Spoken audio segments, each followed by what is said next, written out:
Meus irmãos, amigos, a paz do Senhor Jesus. Este é o nosso momento devocional da Palavra de Deus. Nós estamos semanalmente aqui orando, apresentando as nossas causas diante de Deus. E seja muito bem-vindo neste momento. Eu quero deixar uma palavra para a tua vida que se encontra em Lucas, no Evangelho do Senhor Jesus Cristo, capítulo de número 24, versículo 34, melhor dizendo, o 24, nós vamos estar lendo o versículo 15 e o versículo 16. Aconteceu que indo eles, falando entre si, dizendo, perguntas um ao outro, o mesmo Jesus se aproximou e ia com eles. Mas os olhos deles estavam como fechados, para que não o conhecessem. Aqui está falando dos discípulos no caminho de Emaús. É uma história que nos conta acerca da morte e a ressurreição de Jesus. E Jesus prometeu que ressuscitaria no terceiro dia. E os discípulos ali, dois dos seus discípulos, já iam desanimados, cabisbaixo, triste, murmurando e reclamando, se perguntando entre si. E Jesus aparece para eles e eles estavam tão cegos, os olhos estavam fechados, não conseguiram ver Jesus. Aí eu quero deixar como tema para a tua vida é a comunhão. Para vermos Jesus, precisamos ter comunhão. E isso é fato, porque esses dois discípulos, no caminho de Emaús, eles andavam com Jesus, mas não sabia quem era que falava com eles.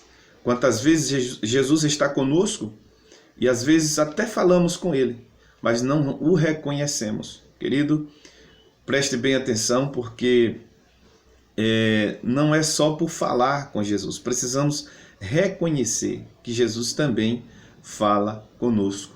Os dois andavam com Jesus, não sabia quem era, e Jesus falava com eles, e eles não o reconheceram. Não reconheceram a voz. E eu posso assim dizer, talvez Jesus esteja falando com você todos os dias, mas esteja apto para reconhecer a voz dele.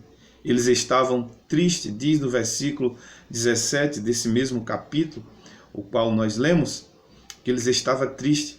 E às vezes a tristeza também não nos deixa contemplar a presença do Senhor. Não é porque você está triste, cabisbaixo, que passou por uma situação difícil, que não significa que Deus está contigo.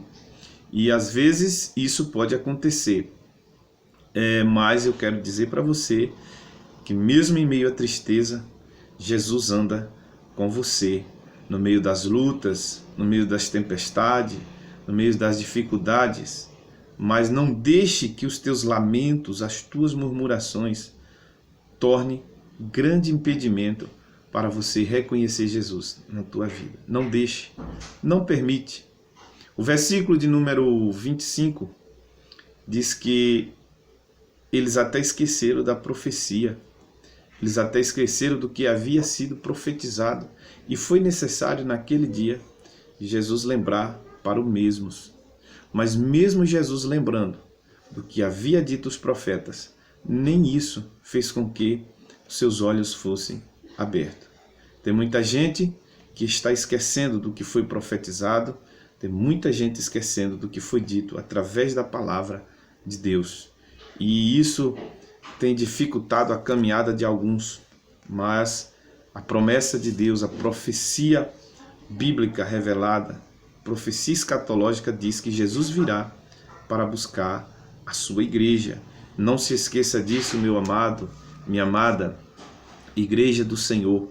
O versículo 29 diz que eles pediram a Jesus para que Jesus ficasse em casa. Aqui foi o ponto central para que eles pudessem entender quem era Jesus. Pois pedindo a Jesus para que ficasse em casa, Jesus fica, e diz que no partir do pão, Jesus eleva para Deus, agradece, e eles reconhecem. Esse partir do pão significa comunhão, e é na comunhão que nós reconhecemos Jesus e entendemos a voz dele. E eu digo para você, Busque comunhão com Deus para entender o vagio, o falar e a sua presença. Busque a comunhão, porque sem comunhão não conseguimos enxergar Jesus. Mas eles estavam agora entendendo que quem falava com eles era Jesus, porque houve uma comunhão. Na comunhão sentimos, vemos, nos alegramos e até compartilhamos da presença de Deus. Que Deus te abençoe, abençoe a tua casa, a tua família, em nome de Jesus. Amém.